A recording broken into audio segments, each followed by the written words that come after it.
la mission Yandeko Obozo Mona à Lati Masque. Famille na bango mutu ebengi singa awa na Kinshasa. Ok. C'est mon père qui a fait à ce que Nana Komaliboma. Or c'était une chose où il n'y a que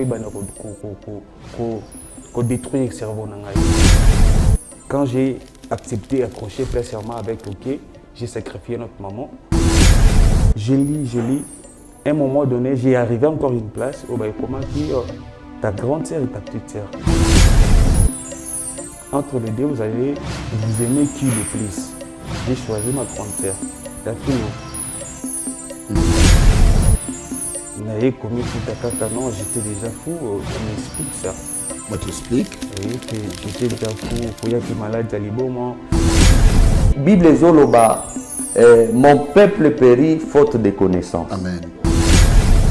Quand j'ai commencé à prier pour lui, papa n'a pas de mystique.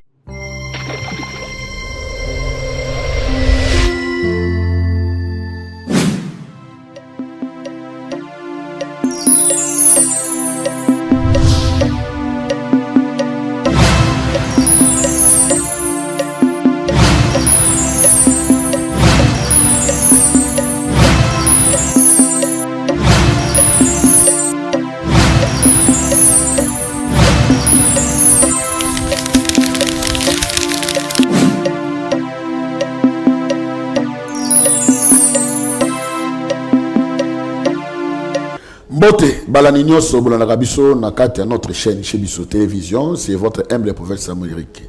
Kassomoisa présentateur émission, et grâce à Dieu, derrière les masques, bravo Jésus. Et puis, monsieur c'est moins belé, mais les lots, en tout cas, nous avons essayé mingi encore une fois, revenir encore une fois. L'émission à Biso, grâce à Dieu, parce qu'il y a un homme de Dieu, où il bat tellement ébélé, Bobenga Kinga, Bobisinga Kino Papa, tout le monde est sous-souté, tout le monde est battu à Zawapi, à Kenda Wapi. Quand même, abonné la pour la biso, tout le monde a le beau Nzambe, ma délivrance est content, les loyaux, vie na biso comme malamu, c'est par rapport à cet homme-là, en tout cas, c'est un homme moko, batulé, va plus confiance, et Dieu nous a fait grâce, je crois, c'était le dimanche passé, dans un coup de fil, l'homme de Dieu m'a dit que non, Aza déjà précisément à Wanakishasa, donc Azala Awate, avant la Raming na Lumbashi, mais selon la recommandation Nzambe, Nzambe bisa yande aye, et tant que benga kinga dimanche na tout nie pourquoi yé abisinga non il y a la famille mo quelque part benga qui pour na un problème moko ya ndeko na mobali. La personne que je suis en train de vous dire c'est qui bato so bato na mutuna, c'est le prophète Yoshua. Prophète Yoshua to so ba yebaki na kata bravo Jésus ba yebaki awa asala ba mission tellement belé puis bato belé wa mona boko Nzambe na nzela ya l'homme de Dieu, c'est un homme moko très bien, un homme moko calme et humble, c'est un homme aussi, il a aussi la chose de Dieu parce que Azapé représentant légal à une grande église, à la référence de l'église Nagato Lumbashi. Il y a trois passer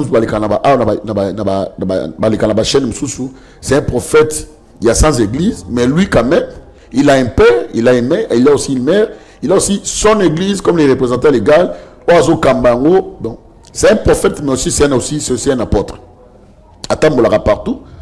En tout cas, partout dans le monde là, et je crois bien que c'est un homme de Dieu, mais naïe pour na kamoko oyo, ils ont vraiment urgent, parce que il fallait la kita. J'étais obligé à kukata place nous savez parce que ils précisément na Zambie, mais à kata voyage à Zambie, puis à imbango pour na musala oyo.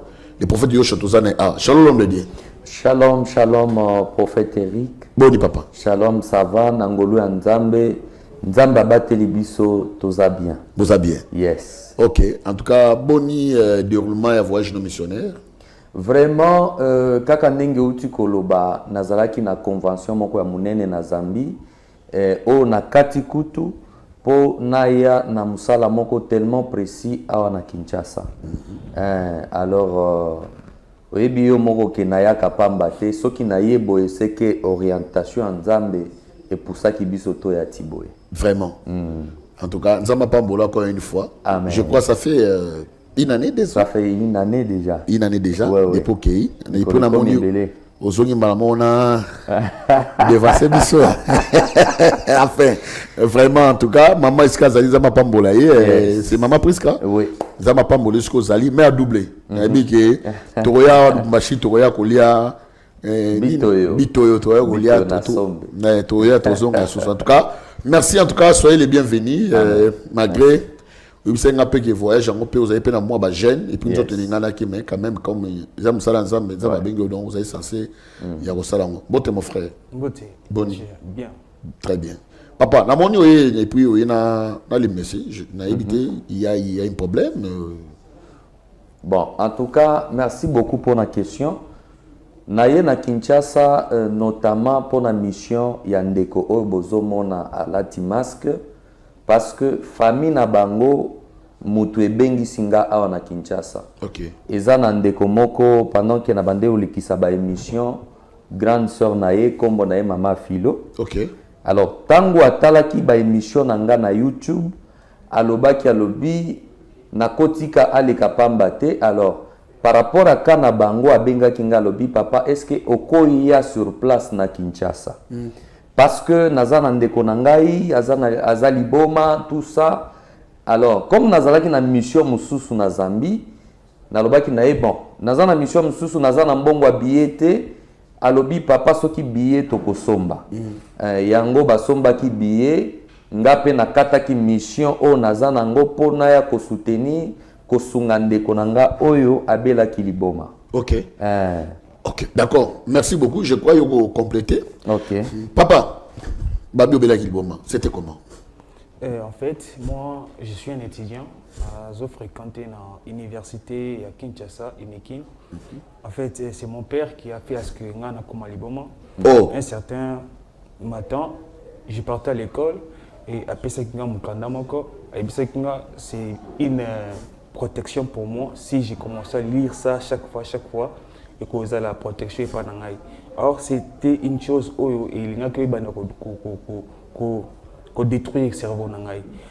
Tant que je et j'ai développé j'ai découvert des places où comme papa ou maman et j'ai dit même accepter place à maman. Quand j'ai accepté accrocher place à maman avec OK, j'ai sacrifié notre maman. Ça, tout fallait savoir que... Non, mais papa, s'il vous plaît, au que de bango. Moi, je suis français, je suis nikin, je suis français, je suis bango, ce qui est la philosophie, tout. C'est ma philosophie, c'est ma délivrance. Lorsque vous partez à l'inikin, votre papa peut ça qui au livre. Oui. Ah bah, qui livre ça pour la protection. Oui. C'était ça. Juste ça. Et ce qui pour la protection, puis développement mental. Développement mental, papa, parce que mental c'est vaste. Hein? Oui. Mais quand tu peux expliquer, dans ce temps, papa peut se livrer. Je crois à l'obéir qu'on va monter. Oui. Expliquer pour convaincre. De tout ça, c'est ce qu'on a besoin. Développement, la protection. Protection par rapport à quoi? Développement mental par rapport à quoi? Veuillez nous expliquer. En fait, il m'avait dit que la protection en cas il y a un accident ou que c'est à l'université, pour la protection, développement mental, c'est quand je lis ça, à chaque fois que je lis, je deviens intelligent à l'école. Okay. Donc, chaque examen, chaque test, donc moi je le défends facilement sans tout avoir de lacunes. Donc c'est pour cela qu'il m'avait donné ça. Non? Quand j'ai commencé à lire ça, j'ai commencé à utiliser. Un moment donné, j'ai arrivé quelque part dans ma page 30 quelques déjà, 34e page. J'ai vu là on a dit soit papa, soit maman, qui entre les deux vous aimez qui. Et alors j'ai accroché maman. Une semaine après, bon, notre maman est décédée. Bon, je ne savais pas. Je ne m'étais pas rendu aussi compte. J'ai également recommencé à lire et à relire ce livre. Je lis. À un moment donné, j'ai arrivé encore une place où comment qui ta grande sœur et ta petite sœur. Entre les deux, vous allez vous aimer qui le plus. J'ai choisi ma grande sœur, la philo. Et c'est là que je me suis plus un peu reconnu. Parce que ce qui s'est passé là, j'étais un peu perdu. Non, j'étais déjà fou. On m'explique ça. On t'explique? Oui, que tu étais déjà fou. Qu'il y a qui malade à Liboma. Bon, je ne me suis pas vraiment rendu compte de ce qui s'est passé ensuite. Ensuite. Ok. Dans Maman Koufaki, il n'y avait pas encore, comment dirais-je, dans Maman Koufi, on s'était rendu compte que peut-être les livres en attendant qui, soit Maman Koufi, c'était comment?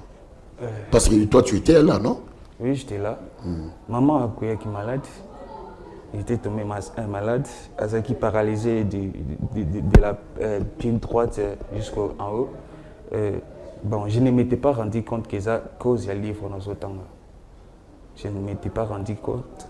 C'était le pasteur, quand il est venu, quand il m'a délivré, c'est lui qui m'a expliqué que non, et ça cause le livre autant que papa bino pesa kio de salut que vous puissiez perdre votre maman, de salut que tu puisses perdre ta mentalité. Donc, je m'étais tellement perdu, comment rester juste à bas niveau que ben maman à hôpital psychiatrique. Bon, je ne sais pas vraiment quoi dire. Donc, c'est-à-dire, si on est dans le malade, pour le reste, je crois, comme les prophètes sont là, je crois c'est lui qui devait nous expliquer. Et l'on est les cas qui. C'était comment? L'homme de Dieu. Oui, papa. Je crois malgré Yenaïe, mais il nous a expliqué par rapport au Makabou Yaïbi. Ok. Parce que dans le monde de spiritualité, ils allaient bas niveau par niveau. Je crois, il y a un peu expliqué ça très bien. Et c'était comment, et puis grande soeur Philo, maman Philo, merci, je crois à ça, pour aller en rappeler, et il m'a expliqué comment, il nous a expliqué comment ça a été passé. En tout cas, merci beaucoup. Nzamba Pambola Balandinyo Sobazolanda Biso na minute yo. Beaucoup comprendre que lingala nangai eza malamute hein. Naza na mwa kokoso na koloba ngana lobaka mingi nde Swahili. Raison pour laquelle na salimia bote bale banasemaka Swahili, bale banashikiaka Swahili. Mungu amibariki. Prophète Eric Oyebi Bible zoloba mon peuple périt faute de connaissance. Amen. Alobaki nanga lobi papa mwana na biso akomi liboma. Quand j'ai commencé à prier pour lui, ndesiko nzamba bandi ko révéler ngai ndenge makambo yango elekanaki. Au fait, papa na yo apesa qui est livre. Papa na ya za mutu aba mystique, za mutu aba science belé. Alors apesa qui est livre alobi mwana na ngai pona protection na yo. Eloko mibale pona mayele na yo efongwama zwa livre oyo bandaka kotanga tous les jours. Alors mwana koma ki na niveau moko azotanga livre tous les jours azolala te. Kaka ndenge auti ko expliquer awa akoti na page moko ba komi sacrifice. Sacrifice wana sikoyo il fallait à sacrifier entre maman na ye na papa na ye. Nde aye ko sacrifier maman na ye quelques jours après maman na ye polaki. AVC wana salaki wana apoli nzoto na ye mobimba. Malheureusement pour elle babengi sakingaite. Alors tango akufi quelques temps après ndeko ya bandi ko bela liboma. Na habitant une grande sœur non? Akufi et puis non, après tango maman na ye akufi, yesi aye bakite.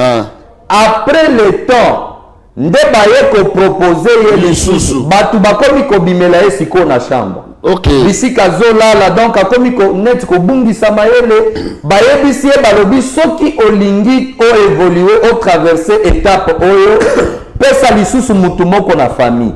Sinde ake ko pona mama Philo. Mama Philo wana azande ko moko abondelaka mingi. Je pense que prochainement nzamba kosunga bokomona yepe akoya. Vraiment. Alors abondelaka mingi tangu alobi na pesi grande sœur na ngai ayoki neti ba beti eloko moko na mutu akwei sur place. Wow. Tangu akwei abandi mbangu abimisi bilamba abwaki liboma ebandika sur place. Alors akoma kolia na fulu kosala biloko moko ebele. Après un certain moment, batamboli na ba église ya kokesana. Baluki basali ya nzambe différent. Na lobite ke basali ya nzambe bazana grâce à kobikisa te. Non, je n'ai pas dit ça. Mais chaque serviteur de Dieu a sa grâce. Amen. Alors, tangu maman na ye, tangu grande sœur na ye plutôt, amoninga na YouTube. nde abengi nga lobi papa en tout cas sala oya na Kinshasa nayebisi ye na Kinshasa nayebani te na Kinshasa naza na ndeko te et puis naza na billet te naza na transport te alobi papa soki billet tokofutela yo alors nga nalingaka makambo nyonso soki nazoloba naloba na bapreuve billet na ngai yango oyo ya CA billet na ngai yango oyo nauti kokata yango depuis dimanche oyo nakomaki na Kinshasa okomaki dimanche na Kinshasa nakomaki na Kinshasa soki otali date yango awa d'accord nakomaki oui je vois pas nayebi yango yes oui c'est là ça mobile batala eza billet ya CA voilà yango oyo OK voilà OK nde nakomi dimanche awa nakuti ndeko basi bakangeli ye na chambre moko kutu epa na bango asi apasoli ba vitre donc asi asali ba dégâts moko ya grave donc na ba pasteur soki bakomi mpona kosambela bazokima bien aimé yoka nayebisa yo moment ya nzambe nano esili te amen la grâce n'est pas encore finie ntango na ye na titi namoni mama filo bayambinga na aéroport tokomi na ndako namoni frère azobeta bato moyen te nakomi kaka pembeni na ye nabandi kosambela parce que Bible lobi tout genou fléchit devant le nom de Jésus. Yes. Oh là là, Bible baptiste lobi voici les miracles qui accompagneront ceux qui auront cru en mon nom, ils chasseront les démons. Yes. Na kombo na Yesu, Dieu nous a donné un pouvoir. Ata soko komi liboso ya ebembe, ako sekwa. Ata komi liboso mutu liboma, ako recouvrir la vie. Na komi na lobi au nom de Jésus-Christ de Nazareth, automatiquement mental na ye ezongi calme. Amen. Ezongi kimia. Na sambeli na bandi ba prière à délivrance. Omoni ndeko yo. Azalaki mosika makasi. Donc kindoki échangeaki esprit na ye. Donc o mutu na bande obunda na ye wana ezalaki ye lisusu te, mais c'était un esprit moko ya kimbulu muntu. C'était le nom de cet esprit-là. Ok. Oyebi, tu ne peux pas combattre avec un ennemi que tu ne connais pas. Voilà. Avant obunda bitumba molimbo, il faut yeba nanu bitumba o nazanango ezo uta wapi. Voilà. Tango nzambe révélé nga nzambe yebisinga papa na ye nde aza sima na ye nasambeli après délivrance na ye nde oyoki sikoyo ndeko alobi moto ayimisaki ngai eza papa na ye boye na boye. Mais par la grâce de Dieu tozokende mpe kosala processus ya délivrance ya papa na ye. Yes. Okay. Parce que papa na ye mpe andimi alobi il faut natika makambo oyo. Parce que na makambo abungisi déjà presque 4 bana. Oh, yes, 4 bana na mwasi na ye. Mais na sepeli makasi pona kondima mama filo. Mama filo adangi na téléphone alobi papa yaka nyoso kolobanga na kosala. yes. Alors, dans la Bible, il y avait un homme qui s'appelait Baratimé. Baratimé, Bible lobi azalaki aveugle. Mais tango ayoki kaka lisolo ya Yesu ke Yesu azoleka na Jéricho. La Bible dit que Baratimé a commencé à crier. Il y avait les gens tout autour de lui au babande kopikisa ye. Mais ozojanga pona nini? Alors, makelele ya batu wana ça n'avait pas empêché Baratimé à koganga. Yes. Bien aimé, laisse-moi te dire, peut-être consulta pe basali ya nzambe ebele, grâce ya nzambe na mesilité. Bible le dit Baratimé adangi fils de David, aie pitié de moi. Yesu atelemi mbala moko. Soki okoganga pe na poko ya lelo Yesu akotelema na vi na yo. Tango Yesu abaluki atala Baratimé alobi eza nini? Olingi nasalela yo nini? Bien aimé, yoka nayebisa yo. Si tu as la foi, Dieu est capable de kopesa yo ban. Amen. Oh, d'ailleurs, je dis aux gens, Baratimé savait que la Bible dit la foi ne vient pas de ce qu'on voit, mais la foi vient de ce qu'on entend. Bien aimé, ce que tu es en train d'écouter ici, c'est ça même ton miracle. Ndeko bika na yo. Amen. Yesu atelemi alobi ta foi t'a sauvé. Kelema tambola. Baratimé abandi kotambola vi na ye ezongi na normal. Na lobi boye pourquoi papa Eric parce que ezana batu bazana bakanet ya ndeko oyo. Ezana batu aboti mwana koli me mwana komi mongol. Ezana batu aboti bana balobaka te baza ba autiste. Baza basour, bamona kate, bayoka kate, balobaka te. Je viens vous dire encore que grâce ya nzambe ezali nanu. Nzamba bikisi frère oyo aza capable ya kobikisa pe vina yo. Mungu akubariki. Zamba pambola yo comprendre kaka ke lingala na ngai eza comprendre ya pasi parce que bon notre monde tout de suite là on la kisinga image moko na Kampala. Yes. Namoni maman moko au salle de délivrance. Yes. Et namoni serpent moko muke. Boli misapo na terme abimi na nzoto na bon moi aussi. Yes. Na habité c'était comment na Kampala. J'ai vu ça notre monde ngo avant kota. Yes. Phénomène wana eza délivrance. Na kendaki na Kampala mama wana lobi na consulta penza banganga. Ti na koma na niveau unga moko na komi nganga. Oh mama moko nganga. Ye moko tellement kiako omoni mutu penza azana mutu kakokufa. Tellement qu'il a consulté un mécanicien belé, il a un mécanicien. Maman wana pe a se retrouver qui a commis nganga. Vraiment. Si koyo problème na eza kini na bande koyoka iloko izo tambola na kati ya libumu na ye. Omoni biloko toyoka kana nzoto kozwa habitude ya ko négliger. Yes. Mama wana yoka kaneti iloko izo tambola na libumu. Soki akie na hôpital bazwa ka maladie. Soki ameli bakisi eloko wana esila kate. Alors, tango amoni nga na Kampala na séminaire on a bandé ko sala ayepe alobi nakende komeka alobi teke nakende komona nzambe alobi nakende pe komeka mosali ya nzambe oyo soki aza ya nzambe. Alors azalaki na sima ya église natalie na yebisi mama leka liboso na tieli ye loboko mbala moko ko inase. Oh. Na bandi ko sambela. En tout cas, moi j'aime la prière plus que toute autre chose. Amen. Na sambeli, mbalamoko abandiko okanet eloko zobima na kati nzoto na ya bomwasi. Excusez-moi pour les termes. Mbalamoko nyoka bimi na kati libomo na ye. Et puis na makila, j'ai vu ça. Na makila. Oki kudna kelenga moko na comprendre te. Mais yes, c'est ça la délivrance. Dieu est capable ya kosala ke eloko etungisaka yo alongola ngo na journée moko. C'est possible. Merci Bane Balandi. Je crois, Tolandi témoignage à notre frère. J'ai vu beaucoup des images. C'est un homme de Dieu, tellement belé. Je vis et puis sur Aïna Gishasa, non parce que Kolukambongo, mais parce que famille Moko Bengi pour Arosalam Sala. Na tango to ana ngoba miki a kati séminaire andimba be banana mutuana mais pour biksa am moko. Et puis là il s'est bien lobby. Parce que maman Philo a accepté que c'est leur recommandation au temps m'appelle c'est la munzela musala nzambe. Yes. Batebele a des fois les gens a besoin de bika. Mais sur la recommandation tu obika ndeni. Pour la obika ndeni. Il y a beaucoup de gens, la grâce est là. Yes. L'homme de Dieu, les gens de moko moi si maman moko bazana poto, la minute yo il y a pas de passer une étape très compliquée. Il y a une maman moko je crois benga ou les cas a au priaka il peut les contacter le candidat qu'on a mais numéro non le caté je sais pas battre belé ba benga na sima muto so na casa on a besoin de contacter on peut savoir numéro là. Merci beaucoup. Kaka ndenge lobby, Bible lobby, rien n'est impossible à Dieu. Et loko ekole ke la nzambe ezate. Alors, na pesi numéro nangai ezali plus 243 84 00 62 631.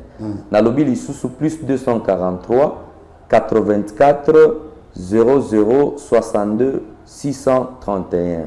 Et puis ceux qui téléphonent nangai bande kolekate Nazwa qui problème à téléphone, mais aussi te réparer en go déjà par la grâce de Dieu. Par la grâce de Dieu. Au sol, combien de semaines on a dit ça? En tout cas, nazo umelate. Nazo umelate parce que il faut nazo ngaïsou na ba misala na ngana. Voilà, on te peut kata ouais. Oui. On te peut kata. Et puis vous avez l'invitation moi à Fungurume. Oui. Na mon invitation moi à Fungurume. Na mon idea ni moi à makasi. Yes. On Fungurume bazo zelo pour na bakaba délivrance en tout cas yo. Après nous on a Kolwezi yo mboka vraiment. Zambé alola a pambolom de Dieu. Amen. Bande konyoso je crois que nous avons notre mission. On a besoin ya Thomas Yoshua. Kanyoso zanango. Nabi kanyoso. Yes. J'ai bien dit kanyoso. Moi je vis des témoignages na disparition pendant une année. Yes. Na moni na mona téléphone na bangi. Na bangi Nzambe, na biki Nzambe za opérer na bato so bazali. Amen. De quoi mobali oyo bokine babi. Akoyi jamais koya koper ça. Parce que alati bo pour ni parce qu'il y a d'autres collègues on a tellement illuminé pour ne pas bien seulement mususu. Yango moni azaki liboma. C'est un jeune. c'est un beau soit le ngolia on maté mais papa n'a pas initié na mambabuzoba il y a un moment aussi que entre papa et maman tu aimes qui nzoka entre papa et maman tu dois sacrifier qui tu aimes qui faut faire attention il faut faire attention. Ouais. L'homme de Dieu m'a fourni révélation. Baba qui tu aimes quitter, baba qui non tu vas sacrifier. Il faut sacrifier. Ça dit il y a des écritures et spirituels. Il faut que m'a fourni l'isota la écriture on a malam. Ouais. Ça m'a pas l'homme de Dieu pour ne pas donner. Je crois ce que je me suis associé à l'homme de Dieu. Aza awa, aza na kishasa, mais bato ya poto.